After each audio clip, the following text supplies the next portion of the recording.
Hey, welcome back to Brokeston's Advice. It's official, we are now in the next bear market for crypto. We knew this would happen eventually, so it's one of the risks of investing into crypto in the first place, and today I want to talk all about the bear market, what this means. I want to reiterate our investment thesis for crypto. Now, of course, as everyone knows, crypto markets have been absolutely devastated this week, and they've been on a downtrend for the past roughly 8 months now. Since mid-October of 2021, the price for Ethereum peaked at around $6,000 back in the beginning of November, and for Bitcoin, it peaked right around the exact same time at $69,000. There you go.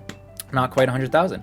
But in hindsight, of course, we did expect always to have diminishing returns, as Ben Cohen's theory predicted, and it just looks like this time around, $100,000 was too optimistic of a prediction. So if we take a look for Bitcoin, which of course the entire crypto market generally follows Bitcoin, we went all the way down to $25,000 Canadian, which is a 63% loss. And to be clear, to be absolutely clear, we could go lower, and we could go a lot lower, right? The most common lower bound target is a low of the 200-week moving average.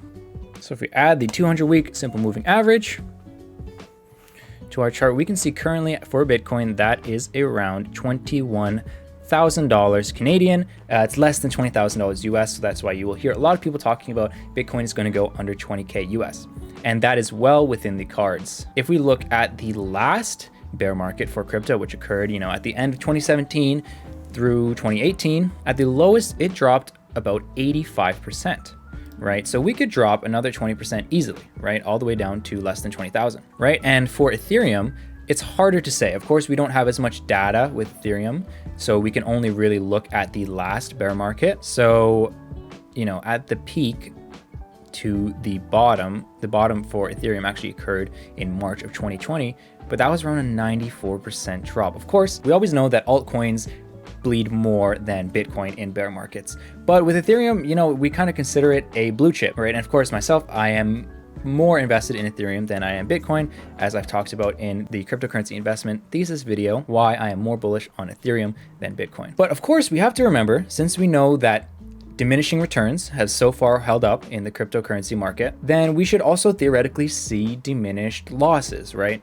So we're not bleeding as much each bear market as before. So I would be very surprised to see a 95% drop again for Ethereum. I mean, if that were the case, we would need to drop all the way back down to $300 Canadian, and I just don't see that happening. I mean, certainly I would be putting all my capital into Ethereum at that point, and a lot of other people would be too. And in fact, I think a lot of people will be putting most of their capital in if Ethereum will ever to come close to $1,000 again.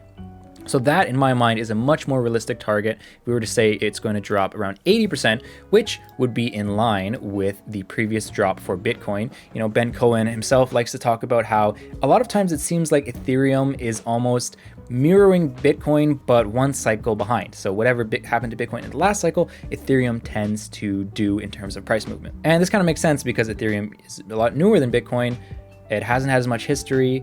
It's kind of playing out the same way, just, later on. So first off, yes, as we have always talked about for our cryptocurrency investment thesis, I talked about this on the Brokeston Advice Discord server. I pretty much lay out all my thoughts monthly in the BSA portfolio. And I don't know how far back it was, but of course, we always talk about the fact that we are going to one day enter another bear market and, see this huge drop like we saw before. And of course, as some of you may know, I myself accumulated most of my Ethereum and my Bitcoin in the last bear market. You can make money in a bull market. Of course, coins are going up. It's easy to make money. Anyone can make money in a bull market, but you can get rich in a bear market, right? And that's because, you just look at any of the past cycles in crypto and you see that, while it's true that we could just adopt the same kind of investment thesis that we have for the S&P 500, which is that, overall for the past, over a century, it has consistently gone up, and, you just say you dollar cost average. You just keep dollar cost averaging. Yes, we are going to experience those drops, but no one can time them. They don't really follow any predictable pattern. and just put money in. Time in the market beats timing the market, of course. Mathematically, it proves to be true. Statistically, most people are better off just putting their money in, even actually lump summing it. Statistically does better than dollar cost averaging. Of course, that's a whole another argument, but we could just have the same thesis for Bitcoin. And, you know, I've kind of talked about that in the investment thesis video, and a lot of people will just tell you that. Michael Saylor, the Bitcoin king of MicroStrategy, he has all his company's money in Bitcoin, and that's his thing. He just tells everyone, buy Bitcoin, buy it now, buy it as early as possible, and hold it because it's going to be worth more in the future. And it's true, right? That is a valid thing, and I tend towards, you know, advising people to do the same, because you have to know a lot more and you have to put in the work, the research, if you want to try to understand, you know, market cycle theory. I mean, the concepts are simple, right? Take profits during the bull markets and buy more during the bear markets. But right, and the execution is very difficult. And I mean, myself and of course Ben Cohen, you know, he's probably the smartest guy out there in terms of the cryptocurrency markets. He knows what he's doing, and he admits, right, he didn't take many profits at this second peak here in the current cycle, and neither did I, because of course, if you're looking at past cycles like this one, you know, it looks like very possibly you could have one blow off top, short capitulation, and then you just go on to put in new all-time highs. And of course, we didn't expect that the top for this current cycle would be so low. Of course, it's, you know, it was an amazing return if you were buying any time before it hit $60,000, but you know, a lot of people were predicting that it would go higher than that. You know, Ben's own prediction, which makes a lot of sense based on the numbers, was that it would hit between 100,000 and 200,000 USD. Originally, he said that he thought that would happen between 2023 and 2024, and he's kind of, you know, maintained that that could still happen because we are not seeing lengthened cycles, and it looks like the current cycle is over and we are entering a bear market. But okay, anyway, so here it is. We are in the bear market, and it could go as low as the 200-week moving average. As we've seen in past bear markets, you know, here we have the bottom of 2018, touched it. The crash in March 2020, which was fueled by the pandemic, actually dipped below. And again, these are the buying opportunities of a lifetime, right? I myself was not investing in cryptocurrency before 2019. So back then in 2020, that was a huge opportunity.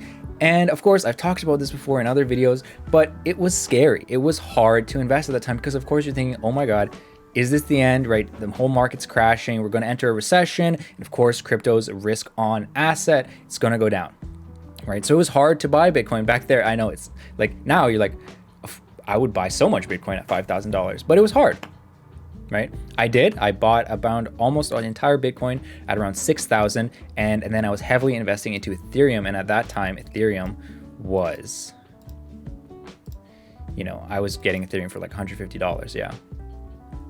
So those were the best times to invest when we do go down to that 200-week moving average, right? We can see in the last cycle before that, back in 2015, with the whole, there's a lot of FUD about the cryptocurrency exchanges. And again, we hit the 200-week moving average. We actually went below it at the absolute lowest, right? And of course, before that, we didn't have 200 weeks of data to make a moving average. So that is what Benjamin Cohen has predicted will be the bottom. And, you know, it makes a lot of sense. Of course, also, we could, you know, in line with the diminishing returns theory, it could maybe not ever reach that, right? We don't know. Of course, we never want to be deterministic and pretend that we actually know the exact price is going to hit. It's not going to happen, which is why we dollar cost average. And so that is to say, now is the time to dollar cost average. You are not going to be able to time the exact bottom, right? You never were. I can't do it. Ben Cohen can't do it. Michael Burry can't do it, right? No one can time the exact bottom. So what you want to do is you want to dollar cost average, right? Let's say you're making X amount a month and you invest X amount a month, which you should be doing. You should have a budget and you should be planning to invest a certain amount of money each month. Put that amount into Bitcoin and Ethereum, right? It's $100 a month. If it's $1,000 a month, right? That's what I did back. You know, I was working full time for Amazon in 2020, and I was just putting I actually did daily contributions to Bitcoin at a time. And so I got the average price, right? Because you're never going to time the exact bottom. But in a bear market, right? That's the thing, because we know that there are these market cycles for crypto, right? It has a blow off top and it pops, and there's a bear market for a few years. You want to be buying at the average price of the bear market and then taking profits at the upper levels. Okay, look at that. As I'm filming this video, Just notice Ben put out a video himself. Where is the crypto bottom? So, okay, I just wanted to see if he has his chart with the lower regression band. Okay, he didn't do it in this video. But anyway, he has a model he uses which has the lower regression band, which you can look at. And one of the interesting things about it is that if you ever look in the past 200, oh, here it is, right? So this green band here, and then the red band, of course, is typically, it's based off the previous blow off top data of past bull markets. So if you ever buy in this green lower band here, which we have just entered for Bitcoin, within 2 years, you will have made money, guaranteed at any point in the past history. And I think that will likely continue in the future, right? So if you're buying Bitcoin now, statistically, you know, in the past, for the past decade, 2 years from now, you will be up, you will have made money. And you know, it's not hard to hold for 2 years, right? 2 years, honestly, is a short-term investment. You know, your theory is I'm gonna buy and hold for 2 years. No, you know, most of our investments, we plan to hold for decades, right? The S&P 500, you know, people invest in that when in their 30s and 20s, and then, you know, they start cashing out when they retire at 65, right? So that can be a valid thesis. So I don't even need to watch Ben's video here because he's talked about it before, and it's very plain to see that the low for Bitcoin, you know, it's a range, of course. Likely, it will be around the 200-week moving average, right? But the point is this. Now is the time to buy when people are fearful, right? If we look at the Bitcoin, the crypto market fear and greed index, extreme fear, right?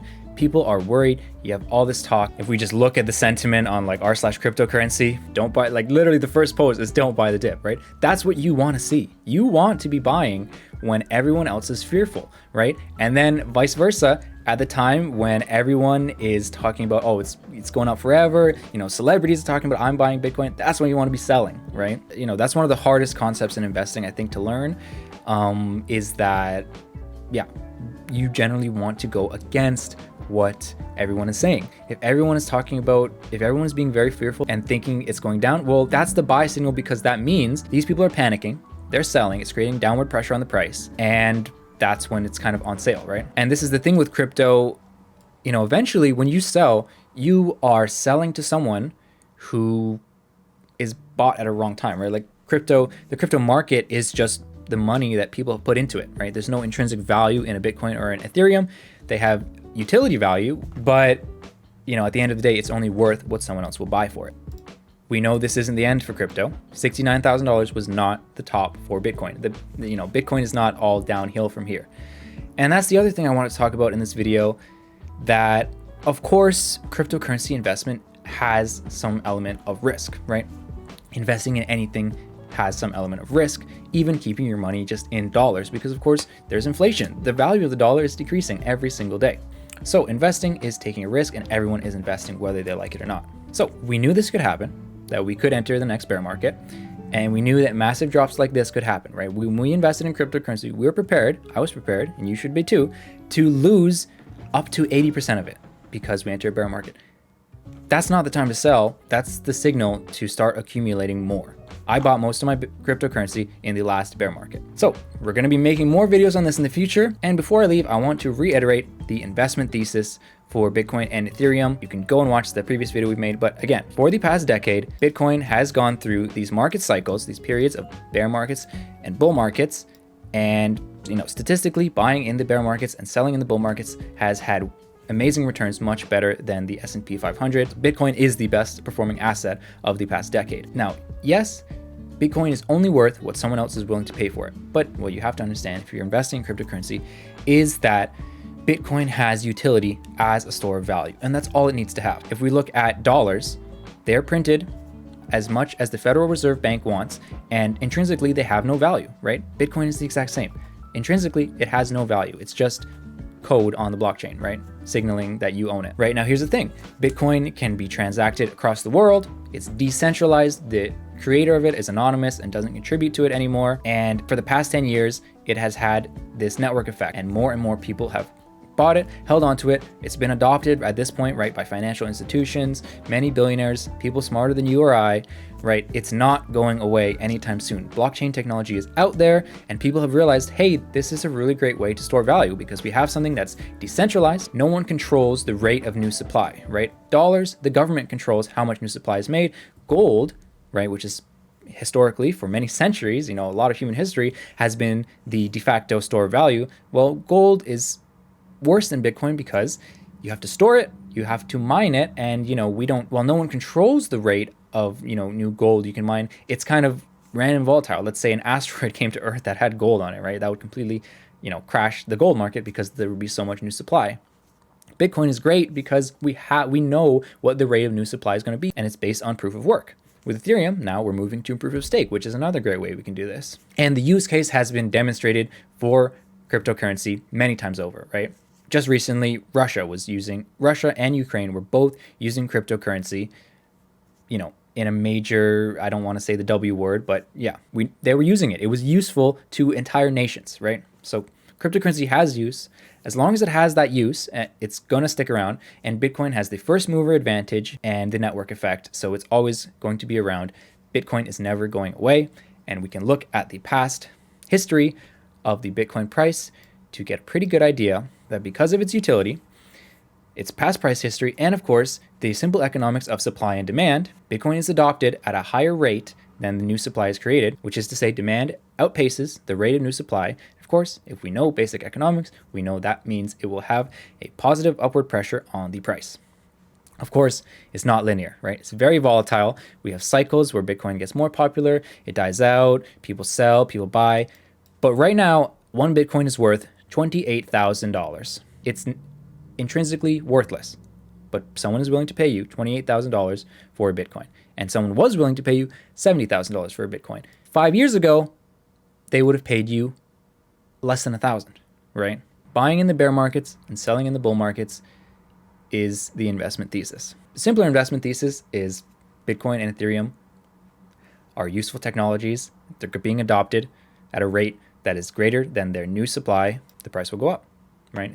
It's that simple, right? Of course, I strongly encourage you to go, watch some of Ben Cohen's videos because he makes new videos every couple of days talking about, all the different technical analysis that goes into it. Of course, I'm oversimplifying it, but there you go. All right. So in future videos, I want to talk about some more risks in the short term for Bitcoin, things like Tether. I want to talk about, altcoins like Luna, which of course crashed over 90% this week. Talk about, reiterate why having a lot of altcoins in your portfolio is not a good idea. And again, here's the bear market that we have been waiting for. And now is the time to dollar cost average. Thanks for watching and subscribe if you want to see more.